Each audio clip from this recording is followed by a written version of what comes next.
देखो आईसीयू में पड़े हैं, वेंटिलेटर पर पड़े हैं। मौत भी बड़ी बीमारियां शरीर में हो जाती है और वो मौत को मानते हैं, भगवान को उठा ले, भगवान को उठा ले। भगवान भी नहीं उठाता। विचार करिएगा, भगवान से प्रार्थना करना कि बुढ़ापे में मुझे पलंग नहीं माला पकड़ाना, पलंग पकड़ाऊंगा, पकड़ाओगे तो मैं तेरे दरवाजे नहीं आ सकता, पर माला पकड़ाओगे तो ऐसी भटिंडा में कथा सुनता रहूंगा, तेरी तेरी भक्ति को धारण करता रहूंगा, तेरे भजन को गाता रहूंगा, तेरा स्मरण करता। शिव कथा करे,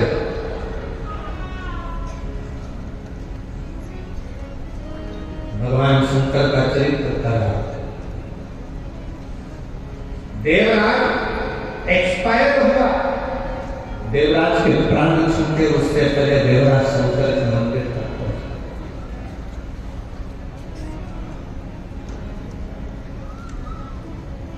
जाते रहो शिवालय,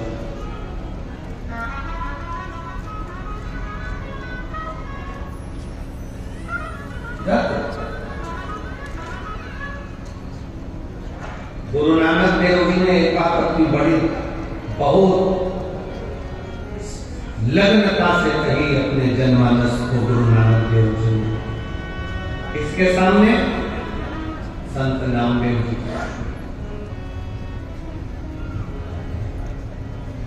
संत नामदेव जी के सामने महाराष्ट्र के वो संत नामदेव गुरु नानक देव जी से मिलने के लिए अपना महाराष्ट्र छोड़कर पंजाब में आकर रहे थे।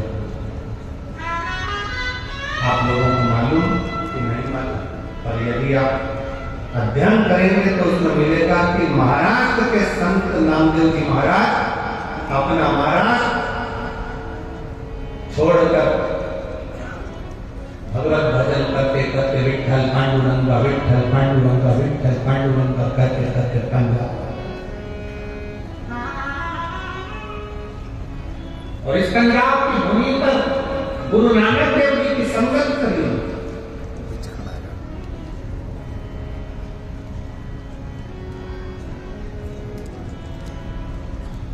और गुरु नानक देव जी के पास में एक दिन संत नामदेव जी बैठे,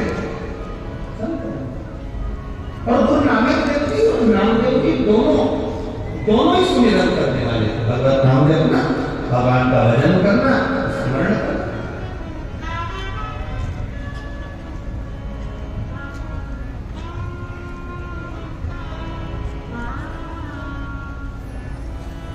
एक दिन गुरु नानक देव जी ने नामदेव जी से कहा, नामदेव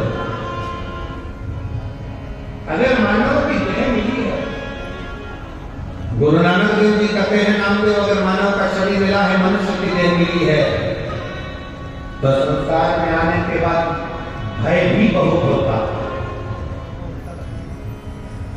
भय भी बहुत होता कि पाप मिलेगा कि पुण्य मिलेगा।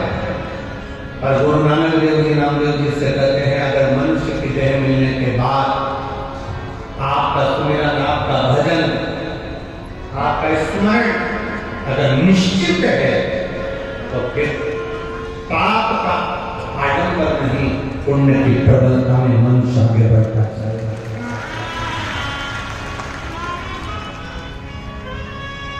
महापुराण कथा करती क्या है? शंकर की कथा क्या देती है? शंकर की कथा आपको आडंबर से दूर कर देती है। शिव की कथा में ना बेल है, ना भभूति है, शिव की कथा में ना श्रीफल ना नारियल। शंकर की कथा में तो केवल एक काम है, बैठे बैठे भगवान का भजन करो, मौका मिले तो एक लोटा जल लेकर शंकर को समर्पित करो। अपना भजन स्वयं को करना पड़ेगा, कोई दूसरा नहीं करेगा। अपना भजन स्वयं करिए, कोई दूसरा नहीं। सेना की तरफ से अपना भजन स्वयं करिए, अपना स्मरण स्वयं करिए, तो दूसरा। हम पहले भी कथा में कहे हैं, छींक आएगी अपने को खुद को छींकना, खांसी आएगी अपने को खुद को खांसना, अब तुमको आ रही छींक और तुम पड़ोसी से कहेगा छींक, वो छींक के देगा तो तुम्हें कौन सा फायदा? अपने को चल रही खांसी, पत्नी से कहे खांस, तो पत्नी खांस भी रही तो तुम्हें कौन सा फायदा? पेट दुख रहा तुम्हारा, दवाई खिला रहे बेटे को, तुम्हारा कौन सा फायदा? सिर तुम्हारा दुख रहा, टेबलेट तुम्हें खाना की खिला रहे पड़ोसी को, तुम्हारा कौन सा फायदा? शिव महापुराण की कथा गुरु नानक देव जी महाराज नामदेव जी से कहते हैं, अपने को पेट दुखा, अपने को दवाई खाना है, अपन ने पाप किया तो अपने को सुमिरन कर कर उसको दूर मानना है, भजन कर कर तो दूसरा नहीं करना। सोए मत बुरे कर्म करने वरना बचराएगा, भगवान की आंखों से तू बच नहीं पाएगा, तू बच नहीं पाएगा। अरे ओ अज्ञानी मत करना, अरे ओ अज्ञानी मत करना, तेरे कर्म का फल भी तू ही पाएगा, जैसा किया तूने तेरे आगे आएगा। मत बुरे कर्म कर बंदे वरना बच जाएगा, भगवान की आंखों से तू बच नहीं पाएगा, वो बच नहीं पाएगा। अरे ओ अज्ञानी मत करना, अरे ओ अज्ञानी अपन को खुद भगवत भजन करना,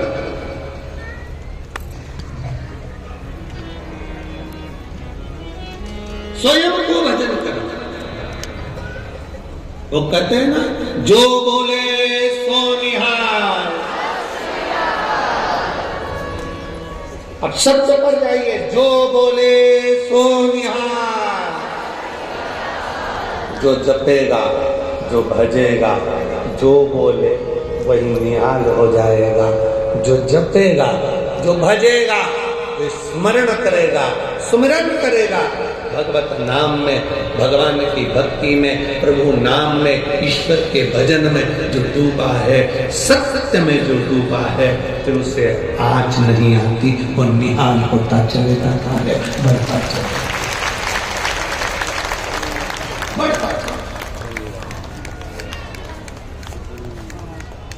अपनी भक्ति के बल को बढ़ा, अपने भजन के बल को बढ़ा। एक पत्र है बड़ा सुंदर,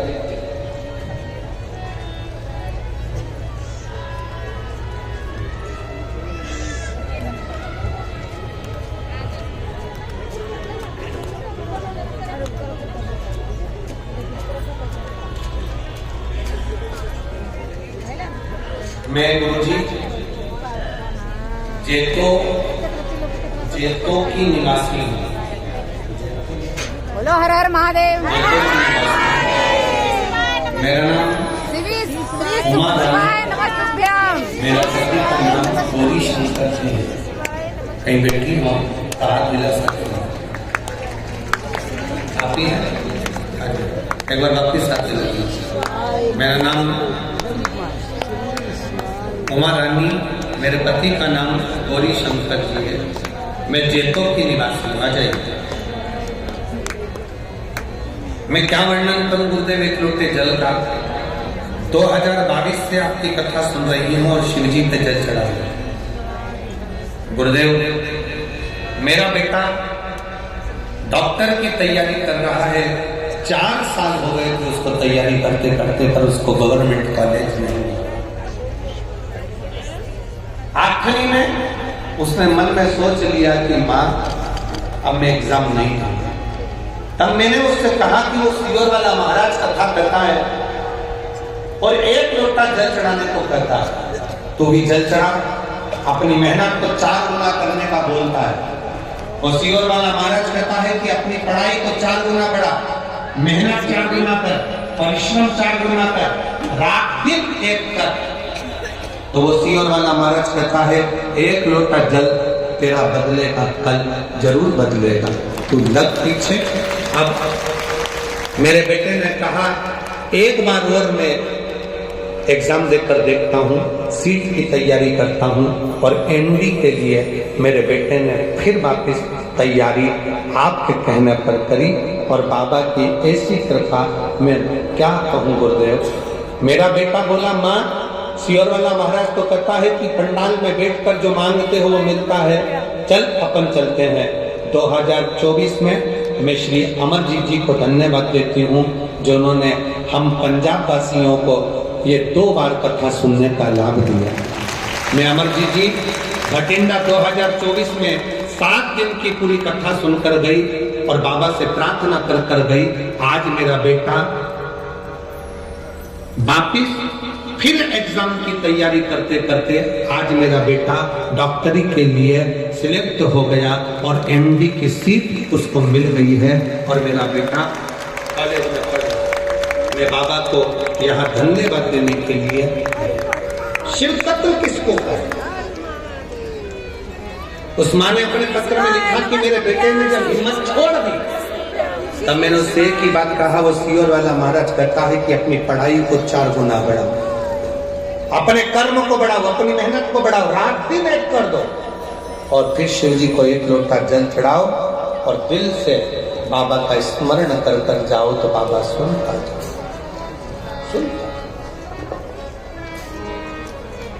अब आज का व्यक्ति ऐसा हो गया कि वो मेहनत करना ही नहीं चाहता। उसे तो आज के व्यक्ति को तो ये चाहिए कि कहीं का ऐसा बाबा मिल जाए जो ऐसी घुमा के कहीं ना कुछ फेंक दे और नीचे से सोने के हंडे निकल जाए। तो ऐसा महाराज कहीं का हो तो हमको भी मिलवा दो तो हम भी उससे मिल जाए। मेहनत करो, परिश्रम करो, अपनी लगनता से करो, मेहनत करो, परिश्रम।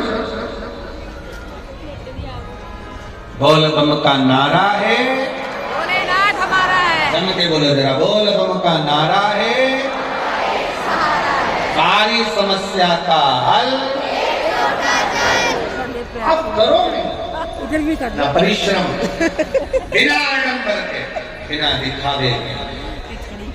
आडंबर में नहीं पढ़ना, दिखावे में नहीं पढ़ना, गलत विचारों में नहीं पड़ना। 1 लोटा जल दिल से अपना नमन करो, प्रार्थना करो, विनय करो और भगवान की भक्ति धारण मेहनत करो।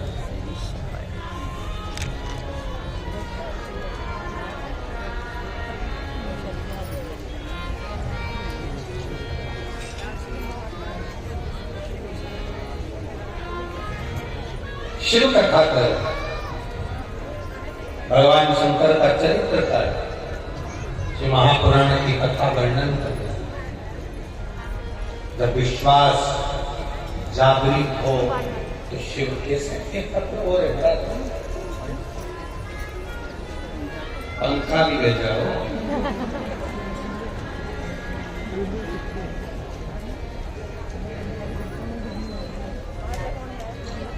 मेरा नाम खुशी सैनी, उम्र है 35 वर्ष, धर्म पत्नी चिरंजीव लाल सैनी, सिकर, राजस्थान से आई है। मेरा मोबाइल नंबर ये कहीं बैठी है, आती है, आ जाइए, आ जाओ। पहले एक फोटो देखेंगे पहले नंबर का। शरीर में एक बीमारी हो गई थी जिस बीमारी का हल डॉक्टरों के पास भी नहीं मिल रहा। एलईडी का अगर आप देख रहे होंगे तो एलईडी में आप पहले नंबर का फोटो देखिए जिसमें शरीर में जो बीमारी हुई थी उसमें शरीर के खाल निकलना प्रारंभ होकर पूरे शरीर बीच में से फटना प्रारंभ हो गया था। कीड़े लग जाते थे अपने आप शरीर में और पूरा शरीर बेकार हो गया। दूसरा वाला फोटो, पहला वाला फोटो, अपत्य। एक बीमारी मेरे पूरे शरीर में हाथों की ओर से प्रारंभ हुई। मेरे छोटे छोटे बच्चे गुरुदेव, मैं उनका भी कोई काम नहीं कर पाता। यह बीमारी मुझे 2019 से हुई, डॉक्टरों को भी दिखाया पर इसकी कोई दवाई नहीं, इसकी कोई दवाई नहीं। तब मैं परेशान हो गई, सारे डॉक्टरों का इलाज कराती कराती थक गई। तब किसी के कहने पर बाबा पर एक लोटा जल चढ़ाना, रुद्राक्ष गलाकर शिव जी पर जल चढ़ाकर उसको शरीर पर लगाना और पीना प्रारंभ करा। आज मैं बाबा को धन्यवाद देती हूँ। बाबा 2019 से इलाज कर कर कर थक गई, तब जाकर 2025 में आज बाबा की कृपा से मेरा पूरा शरीर ठीक हो गया और मैं शरीर का हाथ का इस फोटो में लगा। अब दूसरा फोटो आपको LED पर दिखाया जा रहा है। बाद में मेरा शरीर पूर्ण तरह से ठीक हुआ, उसका फोटो लगाया गया। पहला